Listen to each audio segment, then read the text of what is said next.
Hi, welcome. This is Emma Brooke, and today I wanted to talk to you a little bit about taking care of yourself and self care. And this is a lesson that is very dear to my heart because I have gone through it myself and I'm going through it right now.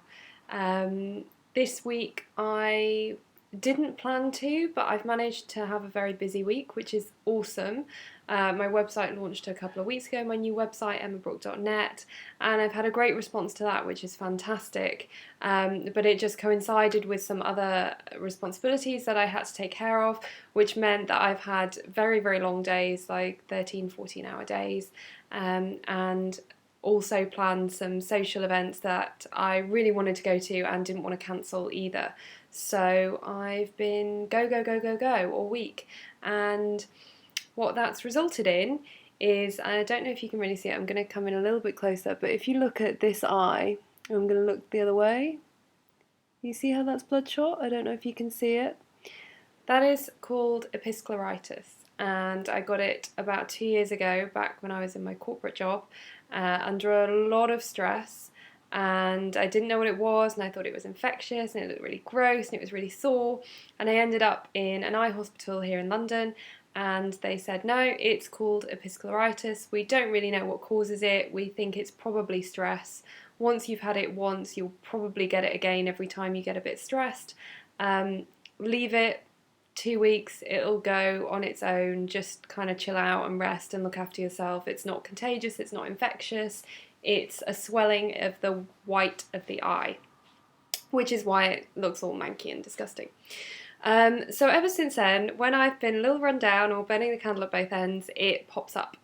And I woke up on Saturday morning, yesterday morning, and I was ready to go to a conference, and I was getting really excited about it, and I was going to see Gabrielle Bernstein speak. And I woke up and I opened my eye, and the light just killed it, and I had to shut my eye, and I was like, oh my god, my eye's gone really sore again.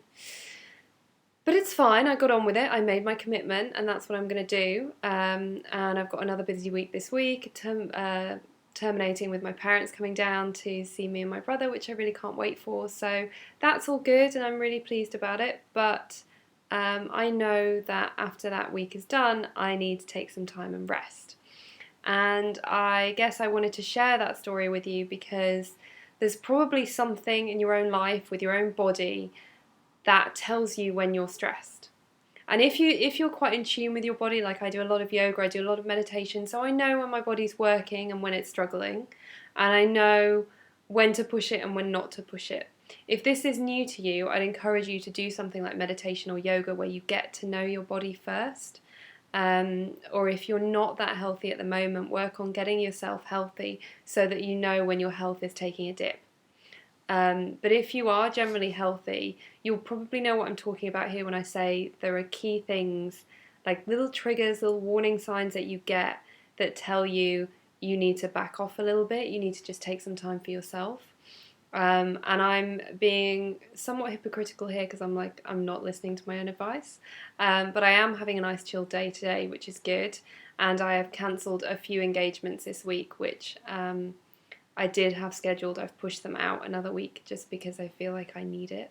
I don't want to get sick, which would happen if I kept doing this. So yeah, it's really important to just take that time. And I don't just mean burning the candle at both ends physically or going out all the time. I've had a huge amount of personal growth in the past couple of weeks, and that can also take its toll. I've worked with a few clients as well recently who are starting to feel the pressure from having a huge leap forward in spiritual growth, in emotional growth. And they don't realize how much it takes for your body to go through that. You know, even though you think, oh well, I'm going to meetings, or I'm going to counseling, or I'm going to yoga, or I'm spending time in meditation, this should all be really relaxing and good for me, and it should be breaking down blocks and making me better. Absolutely, it does, and it's brilliant, and I commend you. I am so pleased that you're on this journey. But it takes energy. And if you keep going at 100 miles an hour without any thought for your own self-care, for just chilling out and taking a moment and taking some time, you will burn out. There is a reason why, as coaches, and particularly as counsellors, so I trained as a counsellor first in the UK, that we have to be in our own personal therapy. Okay, so as a counsellor in the UK, it's not actually the law, but it's best practice that you're in your own personal therapy. And the reason for that is to ensure that you don't burn out. You also have supervision.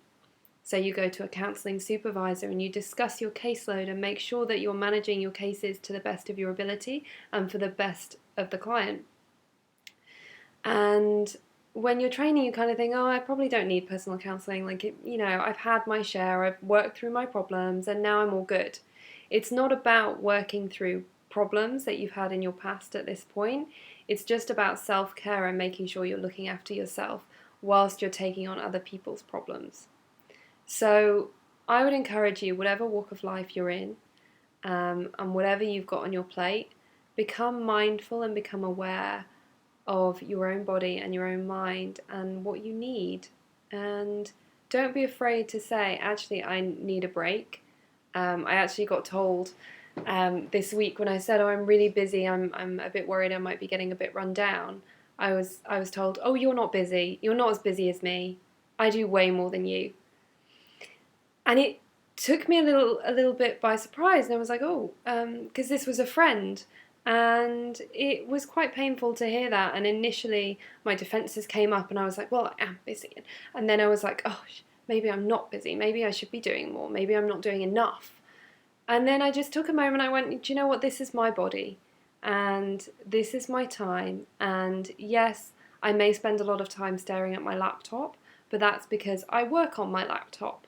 And I'm doing a lot of work, and I'm going out and about, and I'm here, there, and everywhere, and I'm volunteer counselling, and there's a lot going on for me.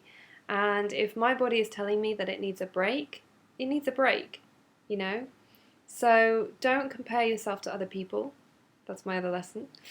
Don't compare yourself to other people. You don't have to do what everybody else is doing. Do what's right for you, and just take that time. And if you need some time, if you need a day, if you need a hot bath, whatever it might be, just look after yourself today, and don't let yourself burn out, because it's a lot harder to recoup from burning out than it is to take a couple of hours off when you feel like you might need it.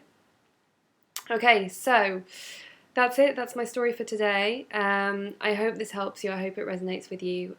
If you want to find out more about self-care and looking after yourself, please check out my website, emmabrook.net, or my Facebook page. I also have a Facebook group called Fearless Consciousness, which you are more than welcome to join.